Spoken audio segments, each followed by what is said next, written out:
तुकाराम महाराज हे म्हणजे मला असं जर व्यक्तिमत्व ते कसं आहे, तर साय कशी असावी, स्निग्ध असते साय. तसे तुकाराम महाराज आहेत असं मला स्वतःला वाटतं त्या व्यक्तिमत्वामध्ये. संतांचे विचार सुद्धा आपल्याला लोकांसमोर आणायला पाहिजेत. विशेषतः तरुण पिढी पुढे छत्रपती शिवाजी महाराजांच्या स्वराज्याचा पाया ज्याला म्हणता येईल असं जे संतांचं तत्वज्ञान आहे ते पण तरुण पिढीपर्यंत पोहोचलं तर अधिक चांगला समाज निर्माण होऊ शकतो. आपण फक्त संत म्हणून ते सगळं सोडायला सांगतील, संन्यास घ्यायला सांगतील असं जर कोणी समजत असेल तर तसं समजू नये. तुकाराम महाराजांनी प्रॅक्टिकली जीवन जगायला प्रवृत्त केलेले लोकांना. Hi hello welcome. मी तेजा चौकीकर लोकशाहीच्या स्टारशी या विशेष कार्यक्रमात तुम्हा सगळ्यांचं मनापासून स्वागत करते. 2025 मध्ये अनेक दर्जेदार सिनेमा प्रेक्षकांच्या भेटीला आले आणि अशा चित्रपटांना प्रेक्षकांनी देखील खूप छान प्रतिसाद दिला. अशातच एक आध्यात्मिक आणि ऐतिहासिक सिनेमा प्रेक्षकांच्या भेटीला येतोय आणि याच चित्रपटाच्या निमित्ताने, या चित्रपटाचं नाव आहे अभंग तुकाराम आणि या चित्रपटाच्या टीम सोबत आज आपण गप्पा मारणार आहोत. आज लोकशाहीच्या ऑफिसमध्ये संपूर्ण टीम आज माझ्यासोबत आलेली आहे गप्पा मारण्यासाठी. तुम्हा सगळ्यांचं लोकशाही मराठीमध्ये खूप खूप स्वागत. रामकृष्ण हरी. कसे आहात सगळे? खूप छान. सगळ्यात आधी मला योगेश सरांना पहिला प्रश्न विचारायचा आहे. योगेश सर, तुम्हाला आम्ही वेगवेगळ्या भूमिकेत पाहिलेलं आहे, म्हणजे रागीट भूमिका म्हणा, इन्स्पेक्टरच्या भूमिकेत म्हणा, अशा सगळ्या भूमिकेत पाहिल्या. मात्र आता जी भूमिका तुम्ही साकारणार आहात संत तुकाराम महाराजांची, खूपच जबाबदारीची भूमिका आहे. खरं तर आध्यात्मिक भूमिका म्हटल्यावर या सगळ्या गोष्टींची जबाबदारीची देखील काळजी घ्यावी लागते. जेव्हा तुम्हाला कळलंय की ही संधी तुमच्यापर्यंत पोहोचली आहे, म्हणजे या अध्यात्मिक भूमिकेची, किती धाकधूक होती मला? तशी धाकधूक नव्हती याला कारण मी आपले जे अभंग तुकाराम हा चित्रपट आहे त्याचा जो बेस आहे तो आनंद डोह नावाचा माझा एक एकल नाट्यप्रयोग होता. तो संतश्रेष्ठ तुकाराम महाराजांवरतीच बेतलेला आहे, त्यांच्या अध्यात्मावरतीच. तो जवळजवळ आधी 10-12 वर्ष चालू होता, म्हणजे 2011 पासून तो प्रयोग मी करतच होतो. आणि दिग्पालनी तो बघूनच त्याच्यावरती पुढे त्याची पटकथा वगैरे तयार केली आणि त्याच्यामध्ये काम मी करावं अशी त्यांनी इच्छा व्यक्त केली. म्हणजे मला आवडलंच नॅचरली. कुठल्याही कलाकाराच्या ह्याच्यामधला तो हे असतो की टायटल रोल त्याला करायला मिळणं हे कधी त्याच्यासाठी अभिमानाची आणि आनंदाची गोष्ट असते. तर त्यामुळे तसं मला ती धाकधूक नव्हती. तुकाराम महाराज सादर करताना काय हे करायचं किंवा कसं करायचं वगैरे असं आनंद होता. आणि उलट मला आनंद द्विगुणित झाला कारण एका मोठ्या कॅनव्हासवरती तुकाराम महाराज दिसतील. फक्त धाकधूक याची आहे की स्क्रीनवर आपण कसे दिसतो, म्हणजे मोठ्या याच्यामध्ये तुमच्या साधारण 30 पट दिसणार चेहरा किंवा सगळेच हावभाव. ती एक उत्सुकता आणि धाकधूक असं आपण म्हणू शकतो एक वेळ. पण भूमिका सादर करण्याची धाकधूक वगैरे असं नव्हतं. योगेश सर, आताच तुम्ही म्हणालात की मोठ्या पडद्यावर तुम्हाला पाहण्यासाठी तुम्ही स्वतः धाकधूक तुमच्या मनात होती. मात्र ज्यावेळेस जेव्हा पहिल्यांदा या भूमिकेसाठी रेडी झालात, म्हणजे पेहराव तुम्ही जो घातलात त्यासाठी, जेव्हा तुम्ही ती स्वतःला आरशात पाहिलं तर तुमच्या मनात काय, म्हणजे ती एक जबाबदारी आणखी वाढली? मला नाही वाटत जबाबदारी वाढली आहे, कारण जबाबदारीनी लेखकांनी पटकथा दिग्दर्शन आणि त्याचं दिग्दर्शन हे जबाबदारीने केलेलं असल्यामुळे, जसं आपण नेहमी म्हणतो की एक कलाकार म्हणून जर विचार केला तर आपण या सगळ्यांचे विचार आणि या सगळ्यांची क्रिएटिव्हिटी वाहून नेत असतो आपल्या खांद्यावरून. सो तेवढे माझी ती भूमिका होती. आणि तुम्ही जो प्रश्न विचारला त्यानुसार मला स्वतःला असं असतं की आपण एक त्या वेशभूषेच्या एक गोष्टी अंगावर घालायला लागल्यानंतर त्या भूमिकेमध्ये आपण हळूहळू अंतर्धान पावल्यासारखे जातो असं मला स्वतःला वाटतं. आणि सगळ्यात शेवटी ज्यावेळेला मी ती पगडी घालतो त्यावेळेला माझा आत्तापर्यंतचा अनुभव असा आहे, मग तो नाटकातही आहे आणि इथेसुद्धा आहे, की ती पगडी घातल्यानंतर ती भूमिका आपल्यात येते, म्हणजे महाराज आपल्याबरोबर असतात असा माझा आत्तापर्यंतचा अनुभव आहे, की बुवा महाराज आपल्याबरोबर असतात सगळ्यात ह्याच्यामध्ये. अध्यात्माचा प्रवासावरचा एक तो प्रवास माझा 2003 पासून सुरू झाला.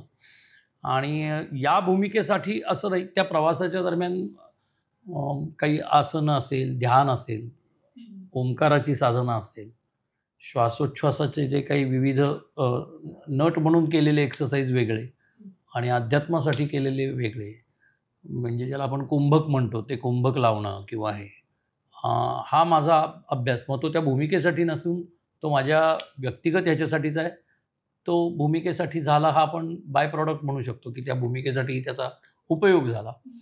पण संवादामधली स्निग्धता येण्यासाठी कारण तुकाराम महाराज हे म्हणजे मला असं जर व्यक्तिमत्व ते कसं आहे, तर साय कशी असावी, स्निग्ध असते साय, तसे तुकाराम महाराज आहेत असं मला स्वतःला वाटतं त्या व्यक्तिमत्वामध्ये. तर ती स्निग्धता येण्यासाठी मला त्या सगळ्याचा खूप उपयोग झाला असं मला वाटतं. तसं मला तुम्हाला विचारायचं आहे, कारण तुमच्या प्रत्येक सिनेमात तुमचं दिग्दर्शन, कलाकृती ही तोड नाही आणि कलाकार देखील उत्तम असतात. या सगळ्याची सुरुवात कशी झाली? अभंग तुकारामचं म्हणायचं झालं तसं सरांनी सांगितलं तसं आनंद डोह नावाचं एकलनाट्य सरांनी लिहिलं आणि ते गेले 10 ते 12 वर्ष ते परफॉर्म करतायत. 12 वर्षाहून अधिक 15 वर्ष करतात. तर ते वाचन ऐकणाऱ्या पहिल्या काही श्रोत्यांमध्ये मी होतो. पहिल्या काही प्रयोगांना मी उपस्थित होतो. मी भारावून गेलो होतो त्या सगळ्या परफॉर्मन्स. तेव्हा मला परफॉर्मन्स एवढंच कळत होतं, कारण मी नाटक शिकत होतो त्या काळामध्ये. काय जबरदस्त परफॉर्मन्स आहे ह्यामध्ये मी वाहून गेलो होतो अक्षरशः. आणि मग जसं याच्यातली परिपक्वता वाढली, अनुभव येऊ लागला, शिकायला लागलो जास्त, अधिक खोल विचार करायला लागलो, तसं त्या परफॉर्मन्सच्या मागे असलेली साधना जाणवायला लागली. आणि त्यामुळे संतांचे विचारसुद्धा आपल्याला लोकांसमोर आणायला पाहिजेत, विशेषतः तरुण पिढी पुढे. असं जेव्हा आमच्या टीमने ठरवलं की शिवराज अष्टक आपण करतोय, पण छत्रपती शिवाजी महाराजांच्या स्वराज्याचा पाया ज्याला म्हणता येईल असं जे संतांचं तत्त्वज्ञान आहे ते पण तरुण पिढीपर्यंत पोहोचलं तर अधिक चांगला समाज निर्माण होऊ शकतो. अशा पद्धतीने विचार आम्ही करतोय आता. आणि त्यामुळे ज्ञानेश्वर माऊलींचं चरित्र मुक्ताईंच्या माध्यमातून संत ज्ञानेश्वरांची मुक्ताई या चित्रपटातून आपण मांडलं. आणि त्या सेटवर किंबहुना की कोविडच्या काळात आमची एकदा चर्चा झाली होती माझी आणि योगेश सरांची, की याचा सिनेमा व्हायला पाहिजे आनंद डोह चित्रपटाचा. कारण केवळ चरित्र असा त्याचा विषय नाही आहे, तर त्यांचं साहित्य, अभंग आणि फिलॉसॉफी असा विषय त्यांच्या त्या एकल नाट्याचा सुद्धा होता आणि अधिक व्यापक स्वरूपात चित्रपटात तो मांडता येणार होता. आणि मग मुक्ताईच्या सेटवरती सरांनी पण त्याच्यात एक मोठी भूमिका केली, विश्वबा खेचरांची. तेव्हा त्या सेटवरती आमची जी चर्चा आली त्याच्यातनं पुढचा भाग म्हणून संतपटाचा हा अभंग तुकाराम हा असावा असं ठरलं आमचं.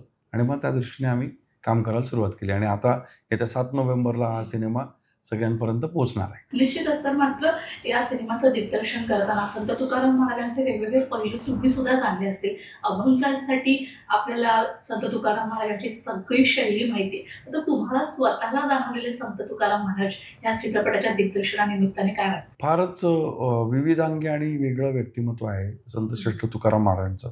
म्हणजे जुन्या चित्रपटांमधनं ते मवाळ किंवा फक्त मऊ असे आपल्याला दिसतात, पण स्वतः तुकाराम महाराजच म्हणतात एका अभंगामध्ये की मऊ मेणा होणे आम्ही विष्णुदास, कठीण वज्राचं भेदू असे. म्हणजे वेळ पडली तर आम्ही मेणाहून मऊ आहोत, पण आम्ही जर कठीण झालो, आम्ही जर चिडलो तर आम्ही वज्राला पण भेदून जाऊ इतके कणखर आहोत.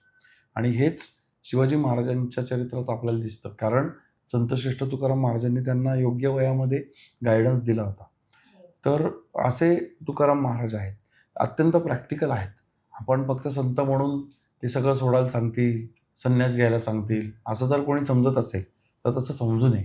तुकाराम महाराजांनी प्रॅक्टिकली जीवन जगायला प्रवृत्त केलेलं आहे लोकांना. की जे असं म्हणतात की व्यवहाराचा अभंग काय आपला, जोडोनिया धन उत्तम व्यवहारे उदास विचारे वेच करी.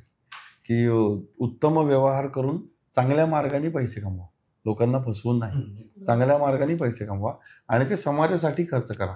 उदास विचारे वेचकरी, वेचकरी म्हणजे खर्च करा, तर हे समाजासाठी खर्च करा असं संत श्रेष्ठ तुकाराम महाराजांनी सांगितलं. तर असे त्यांचे विविध पैलू जे आहेत ते पुढे आणावेत असं मला वाटतं. की जुनी जी एक आपल्यासमोर इमेज उभी राहिली आहे की ते मवाळ कायम असं मऊ मऊ करुणेने बोलणारे असे नाही आहेत. ते वेळ पडली तर बंडखोर आहेत, वेळ पडली तर समोरच्याला ठणकावून सांगणारे आहेत. भले तरी देऊ कासेची लंगोटी, नाथाळाचे माथा आणू काठी असं म्हणतात. ते जर ऐकलं नाही आमचं तर डोक्यात काठी घालू, असे इतके ते कडक आहेत वेळ पडली तर. असे ते सगळ्या बाजूनी विचार करणारे असे संत श्रेष्ठ तुकाराम महाराज आहेत. एका प्रसंगी ते स्वतःकडे सगळं क्रेडिट घेतात एवढा अधिकार आहे, आणि दुसऱ्या क्षणी म्हणतात की करीतो कवित्व म्हणाले कोणी नवे माझी वाणी पदरची, हे सगळं विश्वंभर माझ्याकडनं करून घेतो, विठ्ठल करून घेतो असं म्हणतात. असंच विविधांगी अनेक रंग असलेलं संत श्रेष्ठ तुकाराम महाराजांचं हे चरित्र आणि त्यांचं व्यक्तिमत्व आहे. त्या काळात त्यांनी काळाच्या पुढचा विचार केलेला आहे. त्यांनी विज्ञानवादी दृष्टिकोन मांडलेला आहे. जसं ते म्हणतात की नवसानी काही होत नाही, तुम्ही नवस करू नका. नवसे कन्यापुत्र होती का कारणे लागेपती, मग लग्न कशाला करता, मग नरनारीने एकत्र यायचंच नाही, जायचं आणि देवळात नवस करायचं की मुलं होतील तुम्हाला.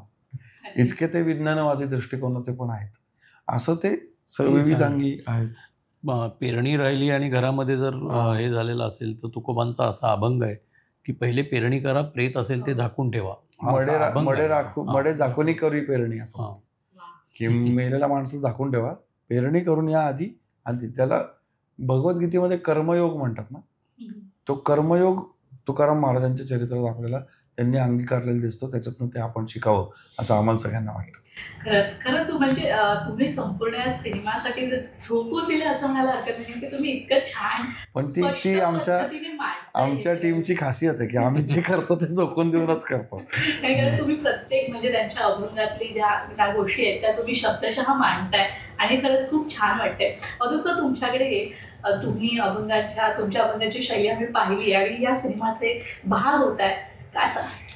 मला खरं तर मुळात या सगळ्या टीमचा एक भाग याचा खूप मला अतिशय धन्यता वाटते. मला मी स्वतःला भाग्यवान समजतो त्यासाठी. आणि काय असतं ना की ईश्वरी योजना असतात, त्यावर आम्ही सगळे विश्वास ठेवतो की कुठल्या तरी कार्यासाठी तुमची निवड झालेली आहे आणि त्या पद्धतीचं काम तुमच्या हातनं घडत आहे. मग त्यात किती अडचणी येतील, काय होतील, तुटो हे मस्तक फुटो हे शरीर, काय वाटेल ते होते, पण आम्ही हे सांगणार नाही. या पद्धतीने आम्ही काम चालू आहे. तर या चित्रपटाच्या माध्यमातून संगीत देण्याचं पण मला भाग्य लाभलं. आता अर्थात संगीत दिलं म्हणजे मी वेगळं काही केलं नाही आहे. ते त्यांची जी काही कृपा आहे माऊलींची, त्या म्हणजे घराण्यात माझा जन्म झाला, त्या कुळामध्ये जन्म झाला, त्याच्यामुळे ज्या काही मला लहानपणापासून संस्कार मिळाले वारकरी संप्रदायाचे म्हणा, सगळा तेच मी देण्याचं काम करतोय. म्हणजे शेकडो वर्ष जुन्या चालीत पारंपरिक, ज्या की नवीन पिढीला बऱ्यापैकी म्हणजे माहीत असण्याचं काही कारणच नाही. कारण हे वारकरी संप्रदाय खेड्यापाड्यांमध्ये काय राहतात, शहरांमध्ये काही माहिती असण्याचं कारण नाही. आणि अतिशय शुद्ध सांप्रदायिक चाली, शुद्ध भाव जो अभिप्रेत संतांना, जगद्गुरु तुकोबांना ते अभंग रचताना तो जो अभिप्रेत भाव आहे त्याच्यातनं पोहोचवण्याचा, तो त्या चालींमधनं पूर्णपणे उतरलेला दिसतो. आणि म्हणून तो प्रयत्न आहे की त्या चाली लोकांसमोर आल्या पाहिजेत. आणि चित्रपटासारखं मोठं माध्यम, अतिशय प्रभावी माध्यम आहे की एकदा त्याच्यानंतर झाल्यानंतर ते पुढं शेकडो वर्ष, पुढच्या अनेक वर्ष ते टिकणार आहे. आणि तशी संधी दिग्पालने दिली. आणि तोही त्या बाबतीमध्ये आग्रह असतो की पारंपरिकता सगळ्या गोष्टींमध्ये जपली जावी. कारण आपला महाराष्ट्र मुळात महाराष्ट्र भूमी, मराठी भाषा, मराठी संस्कृती, लोकसंगीताच्या बाबतीमध्ये एवढं समृद्ध आहे की जितके प्रकार आपल्याकडे लोककलेचे आहेत मराठीमध्ये जगात कुठेच नाही आहेत. मग त्यातले बरेचसे प्रकार लुप्त झालेत. म्हणून अष्टकात पण तुम्ही बघितलं तर बरेचसे लोककला प्रकार प्रत्येक चित्रपटामध्ये वेगवेगळे आपण आणण्याचा प्रयत्न दिग्पालने केलेला आहे. तसं हे अभंगाचा करताना ती पारंपरिकता जपून जास्तीत जास्त, आणि जवळजवळ 9 अभंग गाण्याच्या 11 अभंग गाण्याच्या रूपामध्ये आहेत, गायलेले आहेत त्याच्यामध्ये. आणि फार सुंदर त्याच्यात एक अभंग जो आहे राजा सुकुमार, तो स्वर्गीय आनंद मोडक काकांनी केलेली चाल आहे. आणि चंद्रकांत काळे सरांनी ती अमृतगाथा नावाच्या कार्यक्रमात गायलेली चाल आहे. ती आम्ही त्यांच्या परवानगीने आम्हाला ती पुन्हा लोकांसमोर आणण्याचं भाग्य मिळतो. पण खूप सुंदर झाला आहे अभंग, चाल पण खूप गोड आहे. असं वेगवेगळं ही फार सुंदर चाल आहे. मला स्वतःलाही खूप आवडते. आणि मला विशेष सांगायचं म्हणजे माझी जी टीम असेल, कलाकारांची संगीताची जी टीम आहे, नितीन शिंदे जो त्यांनी सगळं म्युझिक अरेंजर म्हणून, आपलं रिदम अरेंजर म्हणून सगळं काम बघितलं. अतिशय मनापासून जीव ओतून काम केलेलं आहे. तुम्ही जर तो अभंग ऐकलात राजसी सुकुमार, आता सगळ्या प्लॅटफॉर्मवरती उपलब्ध आहे, तर तुम्हाला लक्षात येईल. त्याच्यात 2 वेळा तुमच्यासाठी जास्त होतो. राजस सुकुमार मदनाचा पुतळा, हो राजस सुकुमार मदनाचा पुतळा, रवी शशिकळा लोपलिया, रवी शशिकळा लोपलिया, राजस सुकुमार मदनाचा पुतळा. आता याबरोबर वारकरी चाली जी आहेत त्याची वारकरी गायकीची वैशिष्ट्य आहेत. आणि म्हणजे मला असं वाटतं की माझ्यासाठी खूप मोठी संधी आहे की ज्यांना माहित नाही त्यांच्यासाठी पर्यंत हे पोहोचवण्यासाठी ही सगळी माध्यमं, ज्या मुलाखती आम्ही देतो आहोत सगळ्या या चित्रपटाच्या बाबतीतल्या, त्याच्या माध्यमातून मला हे पोहोचवायला आवडेल की जगात कुठल्याही गायकीमध्ये असं वैशिष्ट्य नाहीये जे वारकरी गायकीमध्ये आहे की जेव्हा एखादं काव्य असतं त्याचं साधारणतः पहिली लाईन त्याचं ध्रुपद असतं पण वारकरी गायकीमध्ये अभंगाचं दुसरं चरण झोपत असतं. उदाहरणार्थ सुंदर ते ध्यान हा अभंग आपण जर घेतला, लता दिदींनी गायलेला खूप सुंदर चाल आहे ती अप्रतिम, तर त्याचं पहिलं चरण ध्रुपद म्हणून गायलेलं आहे. पण वारकरी परंपरेमध्ये गाताना तुळशी हार गळा कासे पितांबर हे ध्रुपद म्हणून, दुसरं चरण ध्रुपद म्हणून गायलं जातं. आणि शेवटचं नाममुद्रेचं जे चरण आहे त्याची चाल बदलली जाते. ही वारकरी गायकीची वैशिष्ट्ये आहेत. अशी अनेक वैशिष्ट्ये वारकरी गायकीमध्ये आहेत. पण तर थोडक्यात तुम्हाला मी ऐकवतो. सुंदर ते ध्यान उभे विटेवरी, सुंदर ते ध्यान उभे विटेवरी, करकटावरी ठेवोनिया, करकटावरी ठेवोनिया, तुळशी हार गळा कासे पीतांबर, तुळशी हार गळा कासे पीतांबर, आवडे निरंतर हेची ध्यान, आवडे निरंतर हेची ध्यान, तुळशी हार गळा कासे पीतांबर. आणि फार त्याचं काय आहे, ह्या खेड्यापाड्यांमध्ये गायला जाणाऱ्या चाली आहेत. ज्याला गाता येतो तो पण गातो, ज्याला येत नाही तो पण गातो.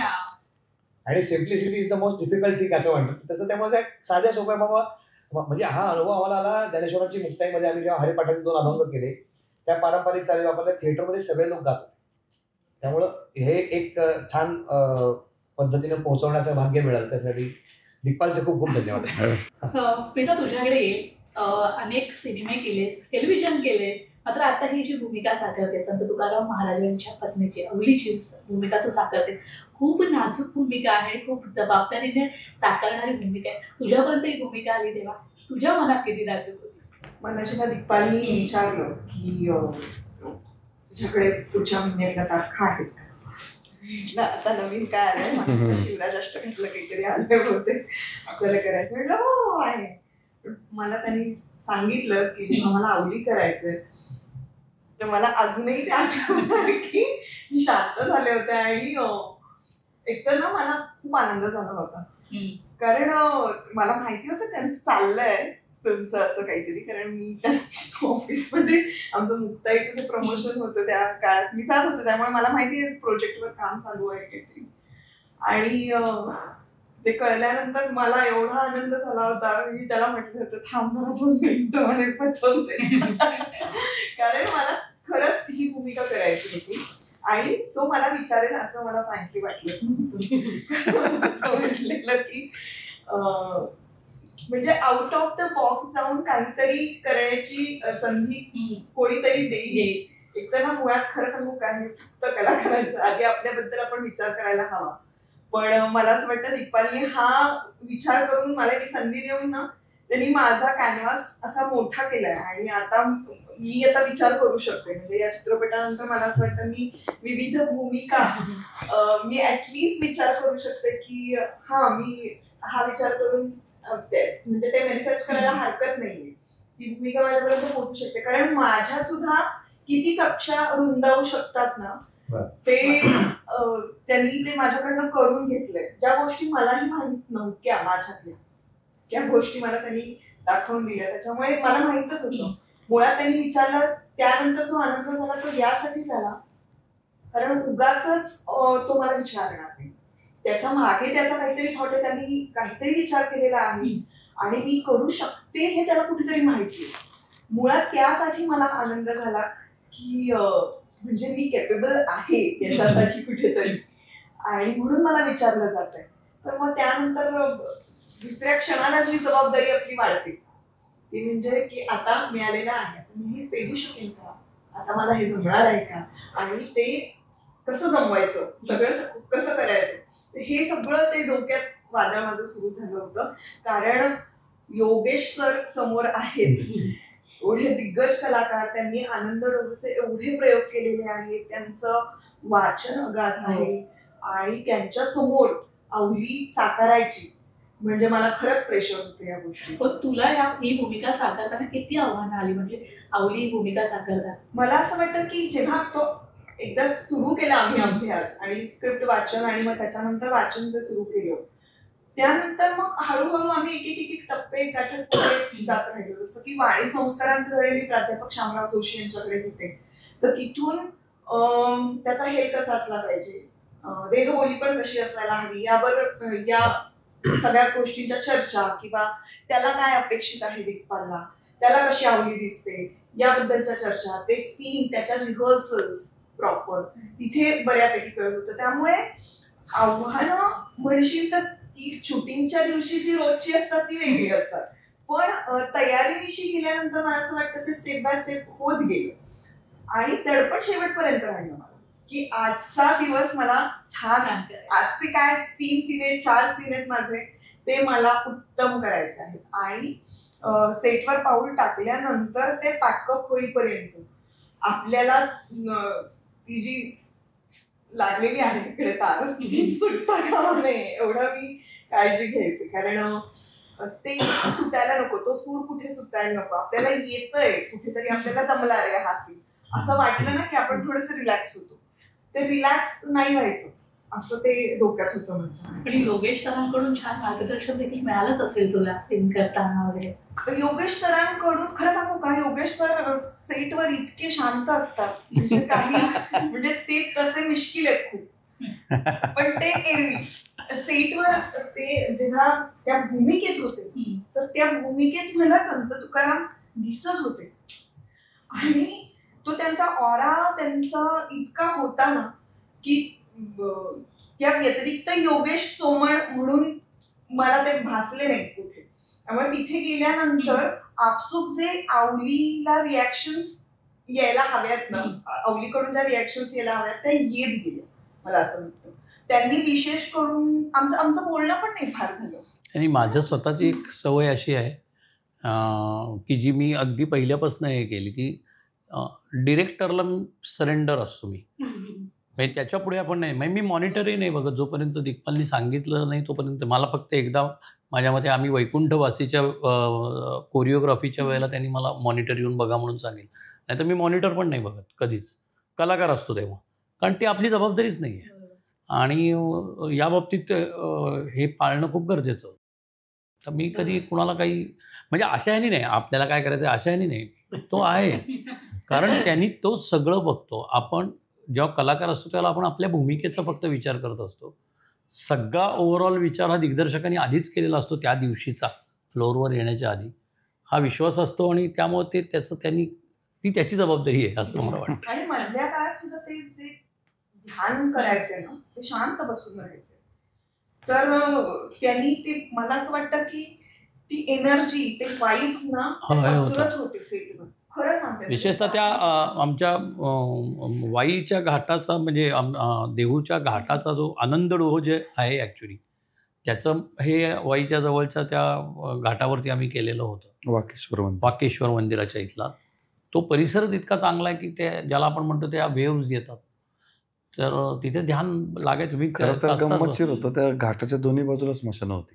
हो, म्हणजे एका बाजूला ज्याला आपण काही समाज आपल्याकडचे चिता असतात, काही जण पुरतात, तर ते दोन्ही प्रकारची स्मशानं दोन्ही बाजूला होती आणि त्या घाटावरती दशक्रिया विधी चालायचे. पण सरप्राइझिंगली तो घाट इतका पॉझिटिव्ह आहे की तिथे काम इतकं सुंदर झालं. आणि पाऊस पडत होता ऐन मे महिन्यात, आणि तरीसुद्धा या 4 दिवसात चित्रीकरणात पाऊस पडला नाही. हे विशेष होतं त्या सगळ्या. त्या घाटाचं वैशिष्ट्य म्हणजे ते आपल्या सगळ्या वारकरी संप्रदायांचे पावलं तिथून जात असतात, त्यामुळे तिथे ऑब्व्हियसली पॉझिटिव्हिटी असतेच. स्मिता, मला तुला पुढे विचारायचं की मी ट्रेलरमध्ये पाहिलं की आवलीचा संघर्ष, तिची जी कष्ट, हे सगळं सिनेमात आम्हाला पाहायला मिळालं. पण आत्ताच्या घडीची जी स्त्री आहे हे सगळं संघर्ष सहन करते, तुला काय वाटतं? हो, सहनशीलता तिच्याकडे मुळातच आहे. मला असं वाटतं स्त्रीमध्ये ते उपजत आहे, तिच्याकडे सहनशीलता आहे.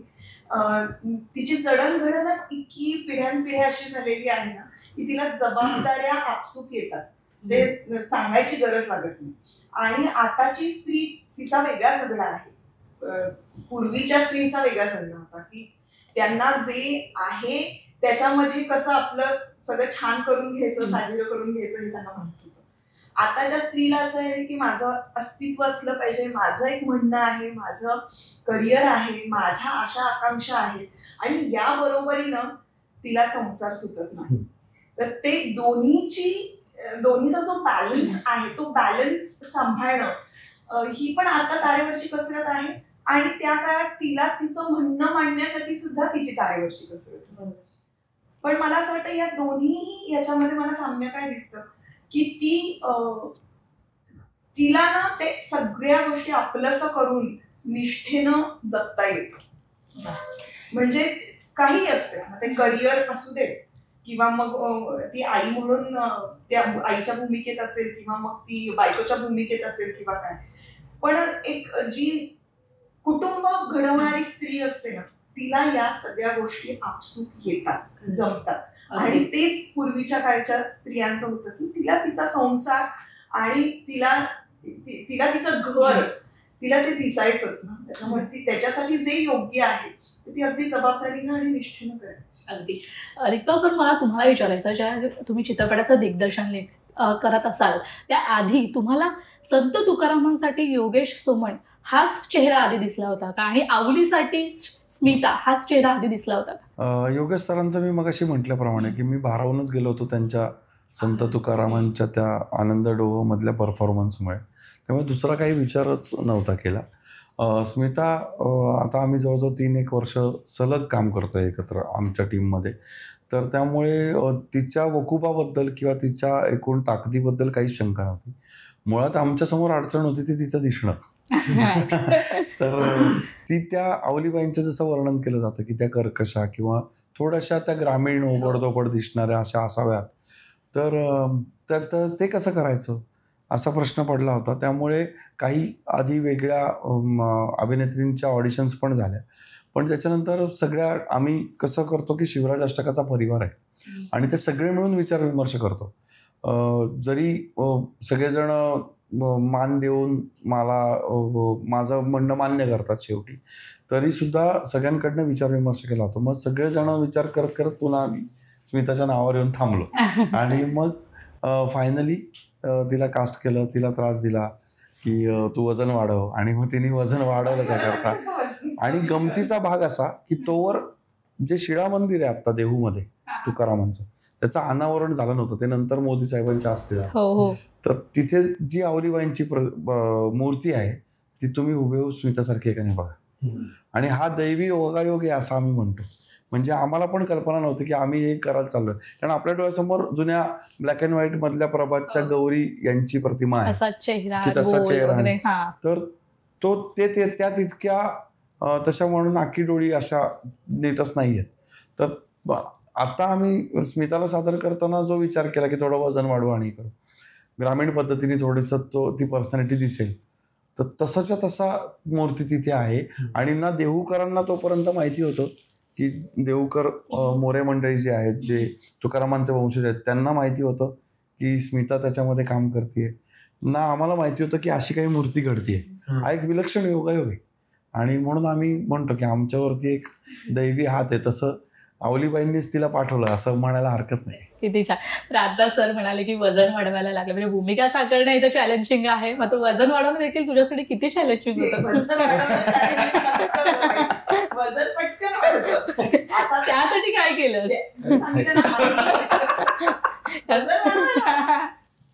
पायावर 2 दिवस आपोआप तुझं वजन वाढतं. नाही, आधी एक काहीतरी आम्ही प्रोजेक्ट करायला होतो तेव्हा मला 3-4 महिने आधी त्यांनी सांगितलं होतं की वजन कमी कर म्हणून, आणि मी सुरू केलं माझं. आणि जेवढं वजन कमी होते मी ह्याचे अपडेट देत होते त्याला, या महिन्याभरात एवढं वजन कमी केलं. आपण वजन कमी करण्याच्या ह्यामध्ये जास्त असतो, वाढवण्यामध्ये नसतो. त्याच दरम्यान 2 प्रोजेक्टवरती बोलणं चालू होतं आणि त्यामुळे मी तिला आधीच्या प्रोजेक्टमध्ये गृहीत धरलं होतं. तर तेव्हा मी तिला म्हणलं होतं की तुझं वजन कमी करायला हवंय, आणि तिने बऱ्यापैकी वजन कमी केल्यावरती मी तिला परत सांगितलं नाही आता वाढवायला लागेल. वाढवलंय वजन वाढलं माझं, कारण होता माझ्याकडे वजन वाढवलं, आता परत स्ट्रगल. बरं योगेश सर, मला तुम्हाला विचारायला आवडेल की आपलं धकाधकीचं जीवन असतं, आपण नेहमी दैनंदिन जीवनात खूप बिझी असतो, मात्र आपण स्वतःसाठी, तुम्ही स्वतः मेंटल स्पेस देण्यासाठी अध्यात्माच्या मार्गावर जाता? मार्गावर आहेच आहे, चालतोय. त्यामुळं ती स्पेस आपली घेता येते. म्हणजे मी आत्ता इथे बसल्या मी माझ्या ह्याच्यामध्ये म्हणजे मी परवा एके ठिकाणी सांगताना सांगितलं की ते एकदा तुम्ही त्या मार्गावर गेलात आणि केलं की तुमचं अखंड मंदिरात घंटा जशी घुमावी तशी तुमच्या आतमध्ये नामस्मरण घुमत असतं असं मला वाटतं आणि ते चालू असतं. बरं, जाता जाता एक शेवटचा प्रश्न की प्रेक्षकांनी हा सिनेमा का पाहावा? अनेक गोष्टींसाठी पाहावा. सगळ्यात महत्त्वाचं म्हणजे आत्ता तुम्ही जसं म्हणलात तसं अत्यंत तणावाचं आणि धकाधकीचं आणि स्ट्रेसचं वातावरण बाहेर आहे. त्यातनं बाहेर येण्यासाठी प्रामुख्याने हा चित्रपट पाहावा सर्वांनी. तरुणांनी का पाहावा, तर तरुणांनी योग्य दिशेला कसं जावं, आपली ऊर्जा योग्य दिशेला कशी कामी लावावी, हे संतश्रेष्ठ तुकाराम महाराजांनी छत्रपती शिवरायांना उमलत्या वयात सांगितलं, टीनेजमध्ये सांगितलं त्यांच्या. आणि शिवराय त्या वाटेवर चालत राहिले आणि स्वराज्य निर्मिती केली. तर यासाठी म्हणून आपल्या रोजच्या करिअरच्या फाईटमध्ये कसं वावरावं यासाठी हा सिनेमा तरुणांनी पाहावा. अवलीबाईंचा संघर्ष काय आहे आणि नवरा बायकोचं प्रेम एकमेकाप्रती कसं असावं यासाठी कपल्सनी आजच्या काळामध्ये हा जरूर पाहावा. कारण आपण बघतोय समाजामध्ये विभक्त होण्याचं प्रमाण खूप वाढलेलं आहे. तर याच्यामध्ये मोक्षाप्रती जाताना म्हणजे तुकारामांनी गाथा बुडवल्यानंतर त्यांच्या त्या क्रिएशनवरती प्रेम करणाऱ्या अवलीबाई आपल्याला दिसतात. आणि सर्वोच्च मोक्ष एकट्याला मिळत असताना पत्नीला चल म्हणून आग्रह करणारे तुकाराम महाराज दिसतात. तर हे जे कपलचं एकमेकाबरोबर वागणं आहे, म्हणजे कपल हा मी आजचा शब्द म्हणून वापरतोय, तर एका दाम्पत्याचं एकमेकाबरोबरचं जे वागणं आहे, एकमेकाबरोबरचं प्रेम आहे, ते प्रेम शिकण्यासाठी म्हणून हा सिनेमा हा दाम्पत्यांनी पाहावा. आपल्या मुलांचं संगोपन कसं करावं, या आई म्हणून त्याच्याकडे कसं पाहावं किंवा पेरेंट म्हणून पालक म्हणून कसं पाहावं यासाठी म्हणजे अवलीबाईंनी मुलांसाठी जी धडपड केली आहे की त्यांना जेवू घालण्यासाठी पासून जे धडपड केली यासाठी पालकांनी हा चित्रपट जरूर पाहावा. आणि सरते शेवटी अध्यात्म कसं असावं ह्यासाठी म्हणून स्वाभाविकपणे आपले एल्डर्स, आपले वयोवृद्ध लोक तो पाहणारच आहेत. त्यामुळे प्रत्येक वयोगटासाठी शिकण्यासारखं या चित्रपटातून सगळं काही आहे. म्हणून प्रत्येकाने 7 नोव्हेंबरपासून तुमच्या जवळच्या चित्रपटगृहात जेव्हा हा चित्रपट लागेल तेव्हा जरूर जाऊन पाहावा. निश्चितच. मला एक बोलायचं आहे, आता हे तर ह्या सगळ्या गोष्टी आहेतच. त्याचबरोबर योगायोगाने ह्या चित्रपट येण्याच्या योगायोगाने म्हणतोय हे वर्ष जगद्गुरू तुकाराम महाराजांचं सदेह वैकुंठगमन वर्ष 375. जसं ज्ञानेश्वर महाराजांचं 750वं जन्मोत्सव वर्ष होतं, त्यानिमित्ताने संत ज्ञानेश्वरांची मुक्ताई हा चित्रपट आपण प्रेक्षकांना दाखवला जातात.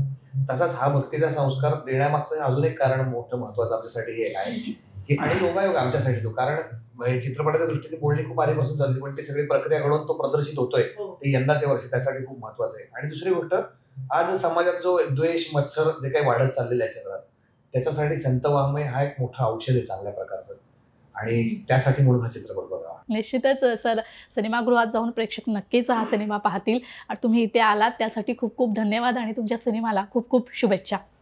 रामकृष्ण हरी. स्टारशाही या विशेष कार्यक्रमात वेळ झाली इथेच थांबण्याची. पुन्हा भेटूया नवीन कलाकारासहित. तोपर्यंत तुम्ही कुठेही जाऊ नका, पाहत राहा लोकशाही मराठी.